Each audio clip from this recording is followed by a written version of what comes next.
amigas, los dos sexenios de los gobiernos panistas causaron una serie de movimientos económicos y movimientos políticos y de seguridad que todos vivimos y que no dejaron buen sabor de boca. Se pensaba que el gobierno de Enrique Peña Nieto iba a ser la explosión de la economía que hasta hoy, después de 20 meses, nos afecta.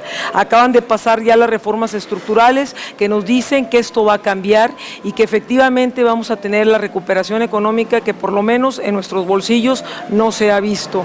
Ahora se está haciendo un debate promovido por el jefe de gobierno del Distrito Federal y también por el presidente nacional de Acción Nacional, Gustavo Madero, sobre el salario mínimo. La pregunta es, ¿hasta hoy se dan cuenta que el salario mínimo no alcanza en nuestro país? Que hay una disparidad entre lo que ganan los que toman las decisiones y la gente que realmente trabaja en la base, en el territorio, y que es esa gente productiva que tanto dicen y dicen y dicen, pero a la que nunca se apoya. ¿Será el subir el salario mínimo así nada más de golpe y por decreto la solución a todos nuestros problemas, o equiparará un proceso de inflación tremenda a través de una propuesta solamente populista y netamente política y personal? ¿Cuál es la actitud del jefe de gobierno del Distrito Federal? ¿Cuál es la posición también de Acción Nacional en esto?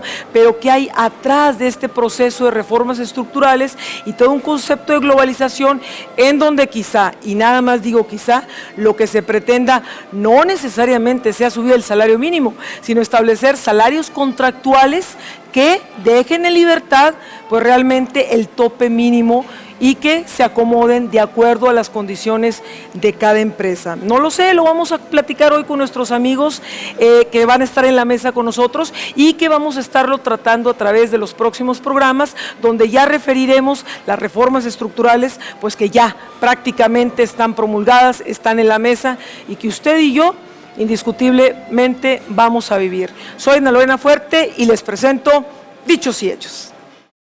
Comprometidos con los hechos. Estimada licenciada Edna Lorena Fuerte, muchas felicidades por su 5º aniversario en su programa de Dichos y Hechos.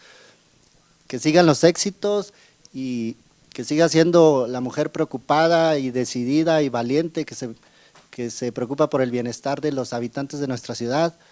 La apreciamos aquí en Honda Plaza Juárez y le deseamos nuestros mejores deseos de éxito en los años venideros. Un abrazo. Continuamos. Bueno, amigos y amigas, pues aquí, como ustedes verán, con muchos papeles, viendo dónde quedó la bolita, y bueno, estamos preparándonos nuevamente para tomar un desayunito aquí en la capilla que está en Ejército Nacional, por supuesto, y que tiene desayunos buffet, que tiene también servicio a la carta, salones de eventos, y después de las 12 más o menos, todo el buffet de mariscos. Pero mientras tanto, y mientras eso pasa, yo quiero enviarle un fuerte saludo a las siguientes personas, aparte de todos los demás que nos ven en la calle, que nos dicen cosas buenas, malas, observaciones, todo experiencias, y pues ahí les va. Un fuerte abrazo a todos mis amiguitos y amiguitas de la Escuela Simón Bolívar. El otro día aquí mismo nos encontramos a nuestra amiga Sandra Carolina Herrera, a quien tenemos ahorita en pantalla a través de una foto que nos tomamos, y le mandamos un fuerte abrazo y un caluroso saludo. También al profesor Julio Rocha del ISSSTE, que estaba malito, pero que afortunadamente ya está mejor, de la colonia Jesús Álvarez Pasillas, a los pasteleros de ESMAR, Ejército Nacional, y de todos los demás, porque la verdad le echan ganas, hacen buenos pasteles y nos echaron la mano ahí con el 5º aniversario. A la gente de la colonia Tarahumara le gustó un chorro el pastel y muchas gracias.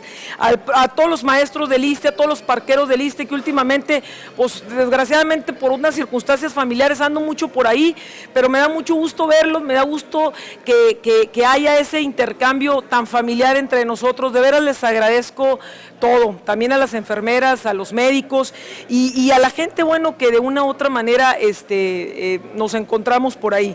También le mando un saludo al Mercado Juárez, que desgraciadamente está un poquito desactivado después de tanta situación de inseguridad que que hemos tenido, en especial a Tony Curios, a José Luis González, que es el local número 80, ahí del Mercado Juárez, que le siguen haciendo la lucha y están dale que dale, y pues hay que apoyarlos, y por lo pronto hay que decirles que ahí están ahora sí que vivitos y coleando y echados para adelante, y hay que estar nosotros mismos los juarenses ahí.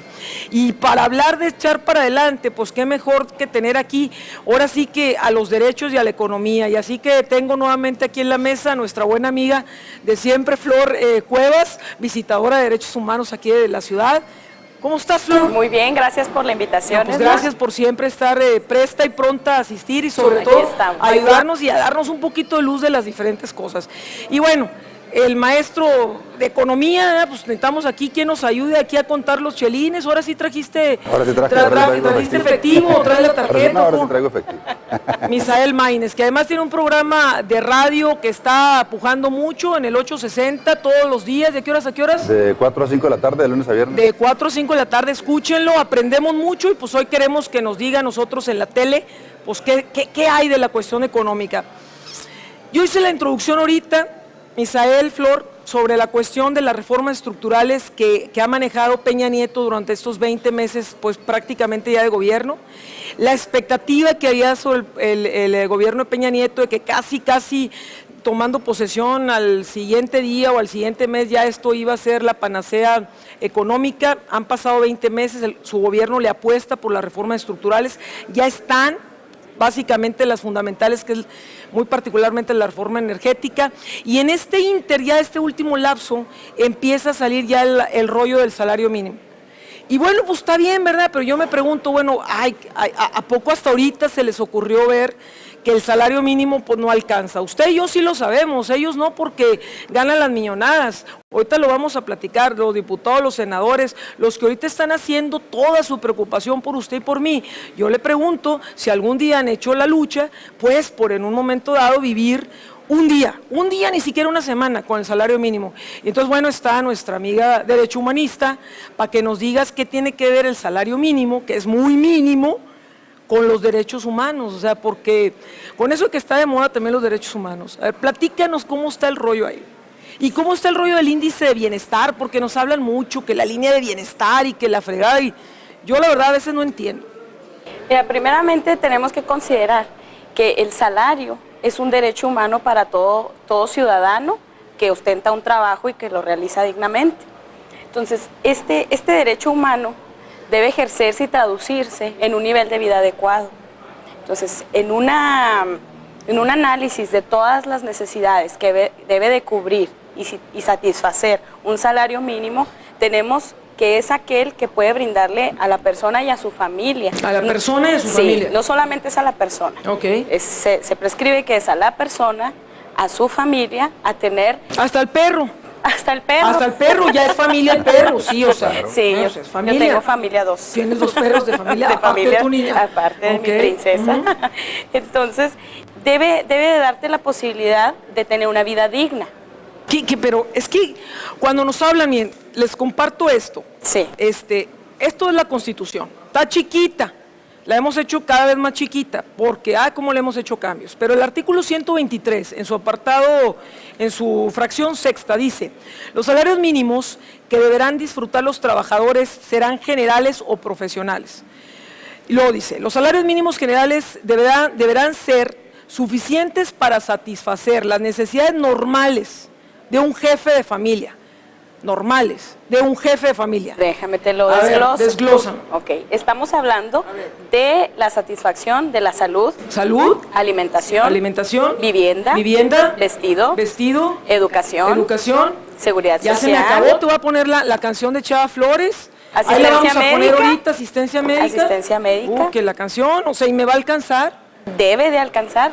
Ese es el problema, ¿verdad? ¿A usted le alcanza? Fíjese qué más dice: en el orden material, social, cultural y para proveer a la educación obligatoria de los hijos. Los salarios mínimos profesionales se fijarán considerando además las condiciones de las distintas actividades económicas. Y nos salen ahí una hojita con un chorro de tablas de salarios y todo. Y aquí el punto es que no discutimos que el salario siempre... o por lo menos en nuestro país, desde que yo tengo uso de razón, no alcanza. O sea, desde que y aquí en la frontera tenemos cierto bienestar en el sentido de que la mayoría no gana el salario mínimo. Pero en otras partes del país, o sea, incluso ganando un poquito más del salario mínimo tampoco, ¿no? Así es. Entonces, Mira, podríamos hablar, son derechos humanos de segunda generación. El salario es parte de estos derechos humanos. A ver, licenciada, ¿cómo está eso de que los salarios mínimos ahora son de segunda generación? A ver, ¿cómo está la primera generación o qué? ¿O ya vas en la quinta? ¿Cómo está el rollo ahí? A ver, explícanos. Mira, hablando de derechos humanos, los derechos humanos de primera generación son los derechos humanos básicos que tenemos todos los seres humanos: derecho a la vida, a la libertad, a la integridad física, seguridad jurídica, todo esto. Pasamos a un segundo plano de derechos humanos que tenemos todos nosotros como ciudadanos, que ya estamos hablando de derechos económicos, civiles, políticos. Que es ahí donde entra la parte del salario mínimo. Sociales, así es, son derechos sociales, en donde entra el salario mínimo como un derecho humano. Lo que dice la Constitución de la parte normal, de la parte jefe de familia, la parte de la línea del bienestar, ¿qué? O sea, por ejemplo, ¿qué debe de puntualizar un salario mínimo en lo ideal? Sí, mira, la Organización Internacional del Trabajo prevé que el salario mínimo tiene que garantizar al ser humano una vida digna. Y en este concepto de vida digna se prevé que tenga un goce y disfrute no solamente hacia él, sino también de su familia. Y habla del alimento, de la atención médica, que sería el derecho básico a la salud, a la vivienda, al vestido, a la educación de los hijos. Te digo que te voy a poner la canción de Chava Flores, porque, o sea, ya está ¿cómo era la Bartola, verdad? Ya, ahí te dejo esos 2 pesos. Ahí te dejo esos 2 pesos, ya hazle como quieras, ¿verdad? Así es. Y no solamente para él, también para su familia y una parte para recreación, porque la familia, de una manera sana, para tener un desarrollo sano, también tiene que salir. Oye, salir y que ya la recreación ahorita es, muévele ahí a la tele, ¿no? O sea, contrata un chorro de canales y ahí síguele moviendo, o sea, no hay eso, ¿no? Es que en realidad, si te fijas, nos hemos creado nuevas cosas precisamente para no gastar, para ahorrar. O sea, como seres humanos y también como mexicanos, si te das cuenta, ahora ya la gente no sale tanto como antes. Pero aún así, pues, como quiera que sea, gastas, ¿no? Porque pues ya te llevas ahí las papitas, esto, lo otro, o porque a lo mejor ya no tienes para gastar. O sea, no hay, o sea, ¿cómo están los salarios mínimos? Digo, todos nos pegan, todos sabemos perfectamente que desde hace 20, 30 años los salarios mínimos en el país están totalmente desfasados. Juárez ha tenido diferentes momentos, nos ha ido mejor que en otras partes, de hecho nos dicen riquillos allá en el centro y sur del país, pero también nos las vemos duras nosotros, tenemos otras condiciones. Bueno, pero en términos generales, Misael, ¿qué podemos esperar de esta discusión acerca de los salarios mínimos? Ya sabemos, y no de ahorita, eso es lo que a mí sinceramente me da indignación y coraje, ¿no? Con los interesados en nuestro bienestar hoy, ¿no? Los grandotes, los que ganan sus buenos cientos y miles de pesos cada mes, ¿verdad? Y los bonos. Y los bonos, sí, los bonos por aprobar reformas también. Súbele la manito y ahí te va tu bono. ¿Cierto o no? Ahí está. Misael, ¿cómo andamos con los salarios?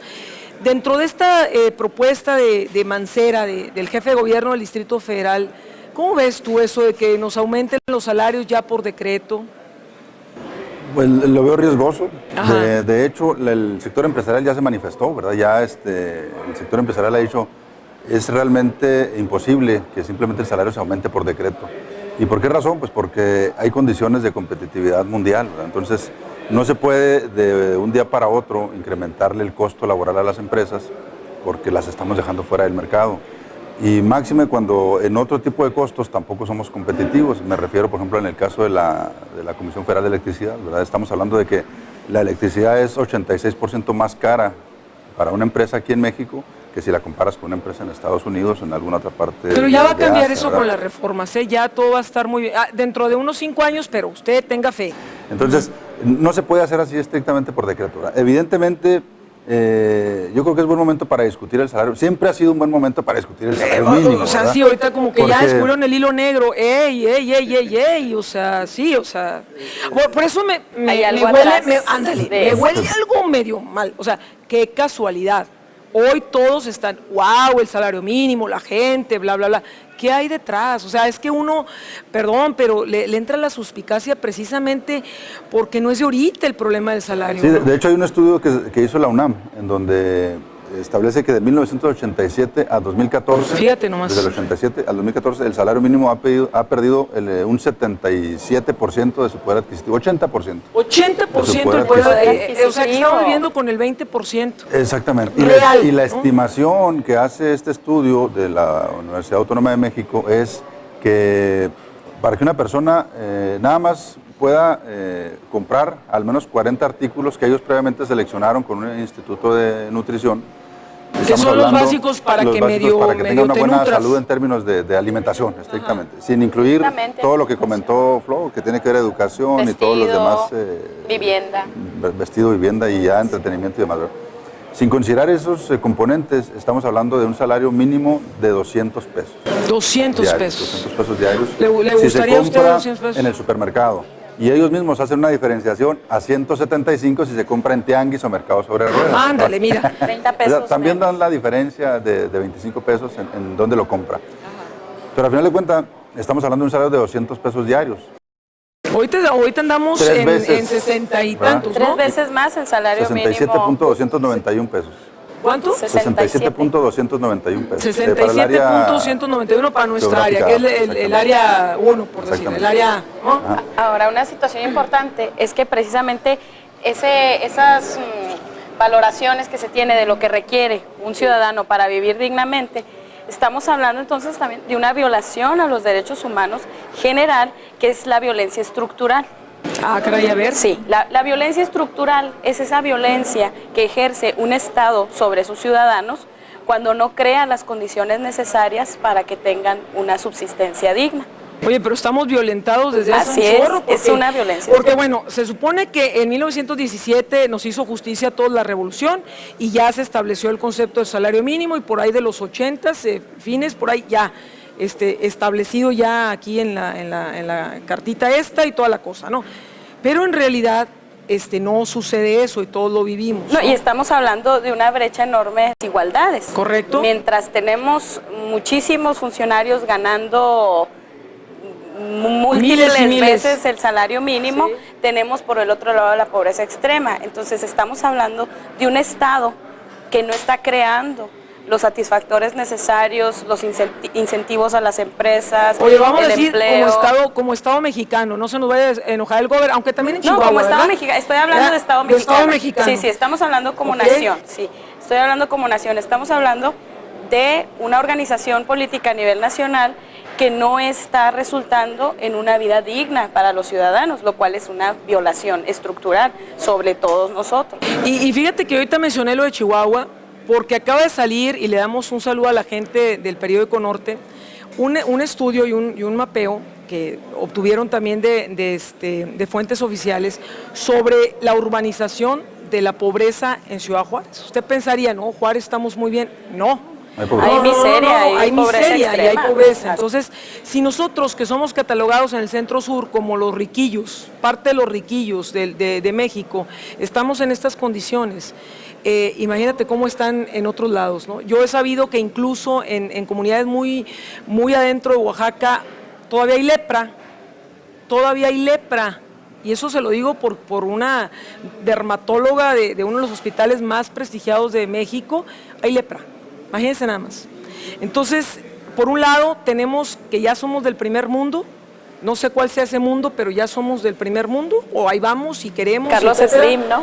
Sí, o sea, tenemos al hombre más rico del mundo con jugadas estratégicas, económicas, y por otro lado, gente en comunidades muy alejadas, que a lo mejor usted y yo nos enteramos, pero en donde todavía hay lepra en el país. ¿Qué hacemos, Misael? Porque a mí me suena lo de Mancera, a mí me suena que aquí hay gato encerrado. Dos, me suena también como lo de Mancera. Mancera ha estado muy pegado a Peña Nieto. Yo no digo que no se hable ni que no haya un rollo institucional. Lo que digo es que el hombre ya se voló Algunos dicen que ya se nos perdimos al paciente y a lo mejor está haciendo su juego también con el gobierno de la República y por otro lado Acción Nacional también, para que no lo saque el PRI, sino que lo saquen los otros actores. Silvano Aureoles, que va a ser candidato del PRD al gobierno de Michoacán, bendecido también por la estructura gubernamental, ya también dijo eso. ¿Quién es Silvano Aureoles? Bueno, el líder de los perredistas en la Cámara de Diputados. En fin, se están haciendo una serie de movimientos para llevar este proceso a donde quiere el gobierno de la República. Ahora, ¿a dónde quiere el gobierno de la República? Si estamos pasando un ramillete de reformas estructurales donde ya vamos a tener una serie de... No, y que grabaron el ingreso de empresas ándale, y de los trabajadores. Entonces ahora más... ¿Y ahora entonces por dónde? O sea, si ya nos pusieron una reforma fiscal que hasta algunos avesados dicen pues que de plano no está funcionando, y luego esto, o sea, ¿para dónde vamos, Misael? Yo creo que aquí la finalidad debe ser mejorar la calidad de vida de los mexicanos. Esa debe ser el origen de este planteamiento, de esta discusión. Y llegar a mejorar la calidad de vida, que surge este concepto a partir de la discusión que se da en las Naciones Unidas y que sale el programa de Hábitat y estas cosas, lo que hace es decir, bueno, primero necesitamos un diagnóstico para ver en qué sentido necesitamos mejorar la calidad de vida, porque calidad de vida implica muchas cosas, ¿verdad? Incluso hay hasta debates de qué es la calidad de vida, porque para unos es simplemente felicidad, para otros es cuántos bienes tiene la persona, está entre cuantitativo, cualitativo, hay una discusión ahí, pero llevo a esto porque el diagnóstico inicial de donde debemos partir, creo yo, es la situación actual de México es que el 60% de la población en México está recibiendo menos de 3 salarios mínimos. ¿Qué quiere decir? Que el 60% está recibiendo menos de lo que comenté ahorita del estudio de la UNAM, que sería lo mínimo para alimentarse. Ponme una cifra. Entonces estamos hablando de 190 pesos, lo que están recibiendo ahorita el 60% de la población. Que serían menos de 6,000 pesos. Menos de 6,000 pesos. Ahora. Acuérdense de Ernesto Cordero, que dice que con 6,000 se puede vivir vivía, ¿verdad? Bueno, pues quién sabe quién, ¿verdad? Ok. Entonces, partiendo de ahí, yo creo que sí, es buen momento. Digo, independientemente de lo que podamos especular nosotros de si hay o no, o si es o no una cortina de humo, vale la pena aprovechar el momento y entrarle a la discusión, ¿verdad? Y ver, tratar de generarnos como país un mecanismo eficiente donde realmente podamos generarle mayor ingreso a las familias, porque los mexicanos somos los que más trabajamos según el promedio de la Organización para la Cooperación y el Desarrollo Económico, ¿verdad? Trabajamos un chorro de horas. Trabajamos, para que nos demos una idea, no. En México trabajamos 2,226 horas al año. Y el promedio... Con todo y puentes. Con todo y todo. Y eso sin considerar.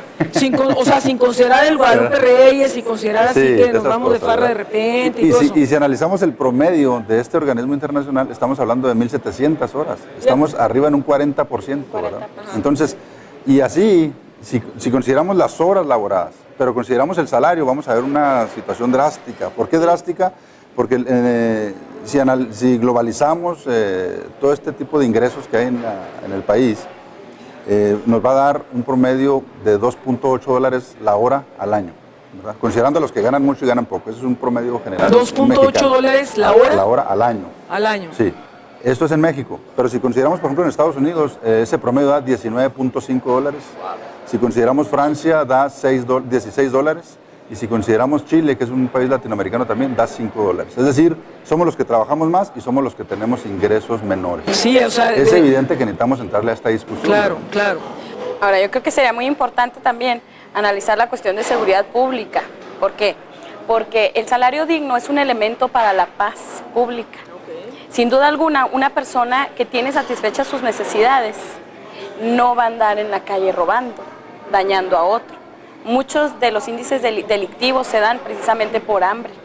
Y lo hemos visto últimamente en el periódico. A mí me impactó una noticia la semana que pasó de una persona que robó leche para su bebé. Sí, estamos en esas condiciones, aquí en Juárez, ¿no? Imagínate, sí, imagínate. Sí. Entonces, si queremos tener paz, tenemos que crear las condiciones necesarias para que la gente trabaje y tenga una vida digna, un salario justo para desarrollarse esta persona y sus familias. Bueno, estoy de acuerdo y independientemente que el tiempo nos va a decir la importancia de evaluarlo, como dice Misael, es indiscutible, ¿no? O sea, ahí está, hay que ponerlo a la mesa, hay que discutirlo y hay que ver por dónde. ¿Qué hay detrás? Lo vamos a ver en el tiempo. ¿Cuál es la opinión de ustedes de la propuesta de Mancera? Por ejemplo, Madero está ya proponiendo el PAN una consulta en las próximas elecciones sobre si estamos de acuerdo o no que el salario mínimo lo regule, sea puesto a través de ciertos estudios y de la Coneval y todo eso, porque ahorita quien establece los salarios mínimos es la Comisión Nacional de Salarios Mínimos. Déjenme decirle que el presidente o el representante de esta comisión pues se llama Basilio González. Don Basilio lleva en su puesto desde 1991 y tiene un sueldo de 2,081,600 pesos anuales, más 39,600 pesos de un bono de protección al salario. Hay que protegerle el salario a don Basilio. 75,800 pesos de pago a seguros, hay que asegurarlo bien porque ya está viejito. 275,211 pesos por concepto de fondos y seguros de ahorro para el retiro, porque hay que cuidar que el hombre tenga un buen retiro. Y 270,000 pesos por condiciones de trabajo, contratos colectivos y otras remuneraciones, que dan un total al año de 2,798,600 pesos. Cuando se pone en la discusión el salario mínimo y cuando este es un ejemplo nada más del presidente de la Comisión de los Salarios Mínimos, pues a usted y a mí nos dan una bofetada. Indignante. Es indignante. Por supuesto hay que tenerlo en la mesa, hay que ponerlo en la mesa, pero no hay que irnos nada más con que sí, que suban, que dijo Mancera, que qué buena onda, que sí, que el PRI, que qué barbaridad. Hay que irnos más al fondo de esto, porque si nos vamos con la primera situación, lo que vamos a provocar es que el populismo tan cantado entre, y bueno, pues entremos un proceso de inflación. No me quiero ir ni para la parte tecnocrática ni la otra, sino que tenemos que ver que la economía pues tiene también otras variables. ¿Y el empresariado? El empresariado, o sea, hay que escuchar a todos. Por eso yo pregunto, o sea, la parte que propone Mancera, ¿cómo la ves tú? Porque ya hay críticas fuertes de decir, bueno, pues súbanle y pues súbanle porque es un derecho, sí. Pero ¿qué afectaría después? ¿De qué sirve que me suban a mí a 300 pesos si la gasolina me va a subir más, si todos los servicios, si el vestido, etcétera? O sea, sale junto con pegado, como diría mi abuela. Y que es precisamente el poder adquisitivo el que ha ido disminuyendo. Es correcto. O sea, yo compro menos aunque tenga mejor sueldo, puedes comprar muchas menos cosas. ¿Cómo le hacemos, Misael? ¿Cuál sería el punto desde la parte del enfoque económico? Yo creo que aquí... si le entramos a este tema, necesitamos considerar otros aspectos que están relacionados o que son colaterales. Sí. Primero, el salario en el largo plazo está estrictamente relacionado con la productividad. Okay. En el corto plazo, no necesariamente. ¿A qué voy con eso? Si vemos la tabla de salarios mínimos, el salario mínimo general es de 67,291. Pero hay salarios profesionales, mínimos profesionales, en donde una persona puede, bueno, al menos el salario mínimo es 210 pesos sí, para un operador de cierta maquinaria. Si eres operador, si te fijas, está relacionado, a lo que voy a estar relacionado estrictamente con ciertas capacidades. Ok. Aquí necesitamos de una manera urgente una estrategia de capacitación. Pero ahora, ¿por qué digo que o sea, hay muchos temas colaterales? Sí, sí. Ahorita hay programas de gobierno en donde la persona la becan para que aprenda un oficio y se está batallando para que las personas quieran ir a tomar ese oficio. ¿Por qué razón? Pues no lo sé, pero no quieren. Ahí necesita estar buscándolos y ándele, vaya, le vamos a dar 3,000 pesos al mes, va a aprender cierto oficio, le va a ayudar y no quieren ir. ¿Por qué razón? Lo desconozco. Pero lo que voy es, necesitamos tocar otros temas. Ejemplo, el sector empresarial, digo porque toqué un poquito de la parte poblacional, el sector empresarial es...